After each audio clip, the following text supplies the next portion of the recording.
Hi everyone. My name is Edith, and this is our second interview for our ADA. ADA is short for Africa Diabetes Alliance. Our ADA video series that where we're trying to interview as many people in the diabetes space, people who have interacted and understand what diabetes is and can shine a light on it so that it stops being such a big mystery.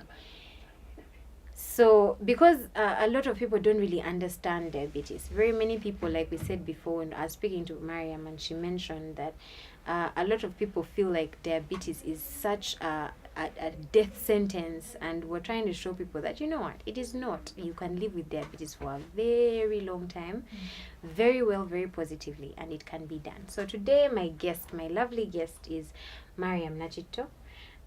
Yes. Thank you so much for making the time to come. Thank you for having me. So I'm going to give her a chance to introduce herself. Please go ahead. Okay, thank you, Edith, for having me. It's an extreme pleasure to help you both at a friendly level and just help the diabetes community as well, hopefully. So, as she mentioned, my first name is Mariam. My last name is Nachito. I'm a nutritionist. And currently, I think I'm doing a bit of research, so I'm volunteering a bit. But I also, the thing that takes up a lot of my time as regards nutrition is blogging. I have a blog. It's called Lifestyles and Diet, where I offer information regarding nutrition and food intake to not just diabetic people, but just people in general.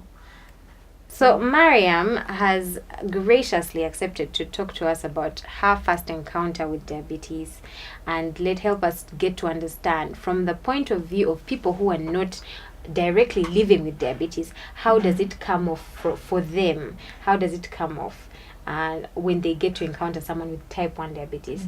Yeah, so type 2 is very common. A lot of us have parents or parents or aunts or grandparents who have type 2 diabetes, but type 1 diabetes is not as common as people, very few of us know about it. So Mariam is trying to get us to understand from the point of view of someone who initially had no idea about type 1 diabetes. Yes. How did it come off? Okay, so like she mentioned initially, like some people, I had in the beginning it was my aunt. I have an aunt who lives with type 2 diabetes, but all throughout that time, I didn't know that there was a distinction, type 1 and type 2. All I knew was diabetes and gestational diabetes. Yes. Sometime we should talk about that as well. Yeah. So I didn't know that there was type 1 and type 2. I didn't know there were those distinctions.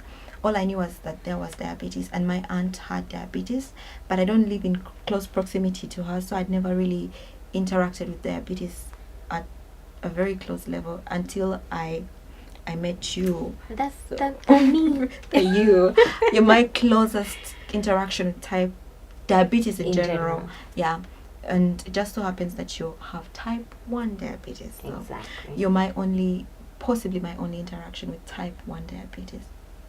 So it's until I came to school at university. It's funny when you say school because someone can imagine it's nursery school. I know. So it's until I came to university, and you actually, the lecturer recluded herself from that class and offered that class to you, and she was actually our teacher for the day when we had our diabetes class. So she was in charge of letting us know about type 1 diabetes and type 2 diabetes and the differences, and then her experience. So that was my first real encounter with type 1 diabetes, formally, I guess, because I'd known you before, but I didn't know the type of diabetes you had. I also did not know from you that you were living with diabetes. That was my first encounter with, and to date, I'm still trying to think of any other type 1 diabetes that I know, and it's hard. Most likely you've met some, but because we're not very good at asking everyone we meet about how they are, what are your problems. Yes. So tell me about your diabetes exactly. status. Such a conversation starter. So It's impossible. about diabetes. Which type are you? Which type are you? What type are you? Is it a problem you face, you know? What is your diabetic history? Those should be our new conversation starters. Yeah. I think. Yeah. Like we were talking before, just instead of high tea, like a cup of tea, just diabetes bonding would do well. Yes. Yeah. Like how I was actually sharing with you how recently I just accidentally bumped into a type 1 diabetic. You know, I lived with diabetes for years. I got it in 2005, and the first time I met another diabetic was in the Mulago Pediatric Clinic that actually treats type 1 diabetics. It's just for children, or people who got diabetes when they were still children. So even the youth, 30s, that have type 1 diabetes. So recently, I just suddenly bumped into a type 1 diabetic, and I was so shocked. This didn't happen for years, and I really yearned to meet other type 1 diabetics, but I just didn't have the chance to.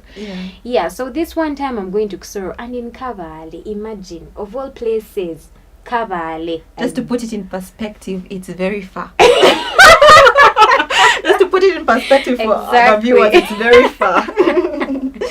So in Kavale, very rural, I meet a type 1 diabetic, and we happen to share a taxi going to Kisoro, which is about 2 hours away.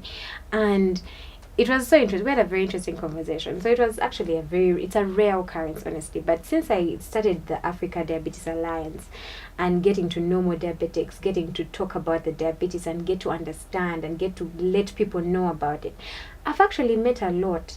I've bumped into a lot. Usually it's at clinics or hospitals, but they're actually a very, very big number out there. So we're trying to get more in touch with them, you know, be best friends. A whole chikosi of best friends with type 1. Yeah, so I'm excited about it. So I'm excited for you. You know, it's good, right? It is, yeah. So that was Mariam's first encounter with type 1 diabetes and with diabetes generally, trying to understand Yes, it. Right? and to date, my most permanent encounter. You know, now you'll never forget it.